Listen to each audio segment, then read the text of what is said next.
নমস্কার বন্ধুরা, মিঠুর কুকিং চ্যানেলে আপনাদেরকে আবারও স্বাগত। আজকে একটা দুর্দান্ত মাছের ঝোলের রেসিপি নিয়ে এসেছি, যেটা না একবার বানিয়ে খেলে বুঝতেই পারবেন না যে এত টেস্ট হয়। জিওল মাছ যেগুলোকে বলে বা জ্যান্ত মাছের, ঠিক এরমভাবে উচ্ছে আলু দিয়ে ঝোল করবেন, দুর্দান্ত লাগবে খেতে। আমি কিছু শিং মাছ বাজার থেকেই কেটে নিয়ে এসেছি, নিয়ে ভালো করে ধুয়ে নিয়ে লবণ হলুদ মাখিয়ে কিছুক্ষণ রেখে দিয়েছি। হ্যাঁ, শিং মাছকে সবসময়ের জন্য কিন্তু একটু লবণ মাখিয়ে ধুয়ে নেবেন, তাতে গায়ে যে একটা নাল নাল একটা ভাব থাকে না, সেটা পুরোটাই চলে যাবে। তারপরে ভালো করে ধুয়ে লবণ হলুদ মাখাবেন।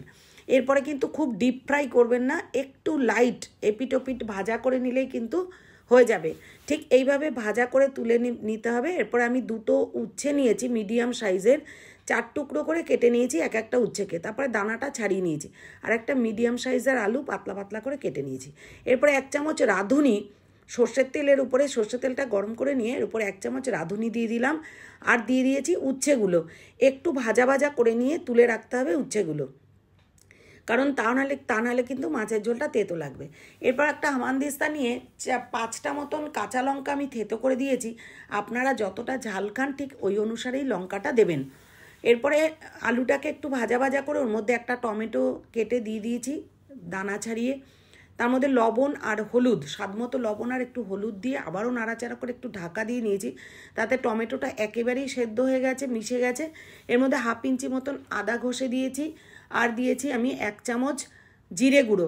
কিন্তু আপনারা চাইলে এর মধ্যে রাঁধুনি বাটাও দিতে পারেন, মানে জিরে বাটাটা না দিয়ে রাঁধুনি বাটাও দিতে পারেন, দুর্দান্ত স্বাদ হবে। এরপরে দিয়ে দিলাম একটু রং হওয়ার জন্য লঙ্কার গুঁড়ো, আর অল্প একটু জল দিয়ে আর উচ্ছে ভাজাগুলো দিয়ে ভালো করে কষে নিতে হবে ঢাকা দিয়ে দিয়ে, যতক্ষণ না পর্যন্ত কষাতে কষাতে যতক্ষণ না উপর থেকে তেল ভাসে ততক্ষণ পর্যন্ত কিন্তু কষিয়ে নিতে হবে।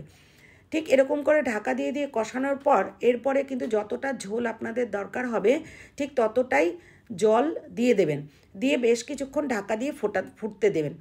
তো আমিও তাই করেছি। আর আপনারা এখনও পর্যন্ত যারা যারা আমার চ্যানেলটা সাবস্ক্রাইব করেননি, সাবস্ক্রাইব করে আমার পাশে থাকবেন।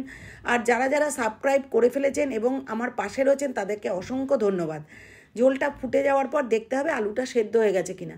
আলু সেদ্ধ হয়ে গেলেই কিন্তু ভাজা মাছগুলো ওর মধ্যে দিয়ে দিতে হবে। আপনারা চাইলে এর উপর দিয়ে ধনেপাতাও দিতে পারেন, আমার কাছে ছিল না তাই আমি দিইনি, কিন্তু দুর্দান্ত স্বাদ হয়েছিল। ঠিক এইভাবে করে খেয়ে দেখবেন, কেমন লাগলো জানাতে ভুলবেন না। আর কারা কারা আমার মতন শিং মাছ খেতে ভালোবাসেন কমেন্টে জানাতে কিন্তু ভুলবেন না। তো এমন করে রান্না করে খেয়ে জানাতে ভুলবেন না। আর আমার পাশে এভাবেই থাকবেন, আমাকে এভাবেই সাপোর্ট করে যাবেন। এই একটা আইটেম হলে কিন্তু দুর্দান্ত হবে। Thanks for watching.